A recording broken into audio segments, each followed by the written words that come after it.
शुद्ध प्राणवायूसाठी वृक्षाची जोपासना करा. राष्ट्रसंत द.ब.प. साईनाथ महाराज. नांदेड जिल्ह्यातील माहूर शहरातील सर्व धर्मियांचे श्रद्धास्थान असलेल्या बाबा सोनापीर दरगाह परिसरात असलेल्या जागेत सामाजिक वनीकरण विभाग नांदेडच्या वतीने अटल आनंदवन घनवन प्रकल्प योजनेअंतर्गत 30,000 झाडे लावण्याच्या प्रकल्पाची श्री आनंद दत्तधाम आश्रमाचे मठाधीश, राज्याचे स्वच्छतादूत, ब्रँड अँबॅसिडर राष्ट्रसंत द.ब.प. साईनाथ महाराज वसमतकर यांच्या हस्ते वृक्ष लागवड करून शुभारंभ करण्यात आला. सामाजिक वनीकरण विभागाच्या किनवट कार्यालयाकडून 2.5 एकरमध्ये टप्प्याटप्प्याने 30,000 वृक्षांची लागवड होणार आहे.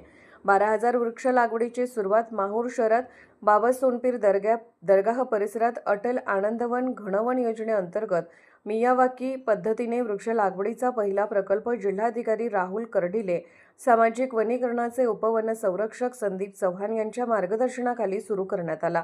या कार्यक्रमाच्या उद्घाटन प्रसंगी राष्ट्रसंत द.ब.प. साईनाथ महाराज वसमतकर यांचे सह सामाजिक वनीकरणाचे वनपरिक्षेत्र अधिकारी एस.एच. संगई, सोनापीर बाबा दरगाहचे मुतवल्ली मुजावर बाबर, अहमद फकीर, मोहम्मद वनपाल, एम.पी. सूर्यवंशी, पत्रकार विजय आमले, वनपाल एस.बी. दासरवाड, पत्रकार वसंतराव कपाटे, ग्राममहसूल अधिकारी चंद्रकांत बाबर, पत्रकार मनोज कीर्तने, श्री आनंद दत्तधाम आश्रमाचे प्रवक्ते भाऊराव पाटील हडसणीकर, पत्रकार राज ठाकूर, इलियास बावानी, सय्यद किरमानी, नवमहाराष्ट्र माझाचे प्रतिनिधी अंबादास मुकटे, गोपाल चव्हाण यांच्यासह वनरक्षक एस.डी. खामकर, सारिका माहुरे, गीते मॅडम, विशाल डोईफुडे यांच्यासह ग्रामस्थ उपस्थित होते.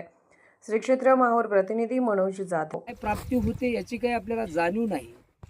त्यामुळं प्रत्येक माणूस हा निसर्गाकडून मोफत अशा प्रकारचा ऑक्सिजन घेत असतो. आणि त्यावेळेस अनेक पेशंट होते कोरोना महामारीमध्ये. एकाला 35 लाख लागले, कोणाला 50 लाख लागले रुपये.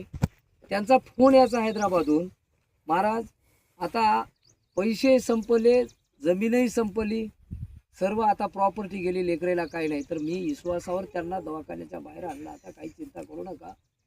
ऑक्सिजन हे जसे हे झाडं आहेत तसा चांगल्या माणसापासून सुद्धा माणसाला चांगला ऑक्सिजन आणि ऊर्जा प्राप्त होत असते.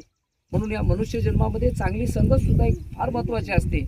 आणि चांगल्या माणसाच्या माध्यमातून हे काम जर झालं तर त्याला एक ऊर्जा मिळते, त्याला एक ऑक्सिजन मिळतो, त्याला एक शक्ती मिळते, त्याला एक चैतन्य प्राप्त होते.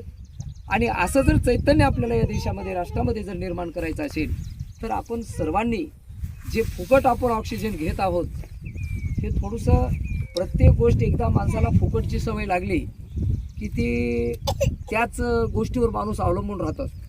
म्हणून आपण परिश्रम आणि आपण कसं वृक्षारोपण करता येईल हा जो अटल आनंदवन घनवृक्ष लागवड प्रकल्प, तर हे कालच माझ्यापाशी आपले बाबरजी या दर्ग्याचे मुख्य पुजारी हे माझ्याकडे आले होते. महाराज तुम्ही आवश्यक आहात. ठीक आहे, या कामासाठी मी सज्ज झालो. थोडंसं काम मी टाळलो, ते थोडंसं लेट केलं मी 3 वाजता. आणि या कामाला महत्त्व का दिलं तर वृक्षारोपणापासून आपल्याला काय त्याची प्राप्ती आहे हे मला जाणीव असल्यामुळं. आणि वृक्षवल्ली आम्हा सोयरे खरंच जर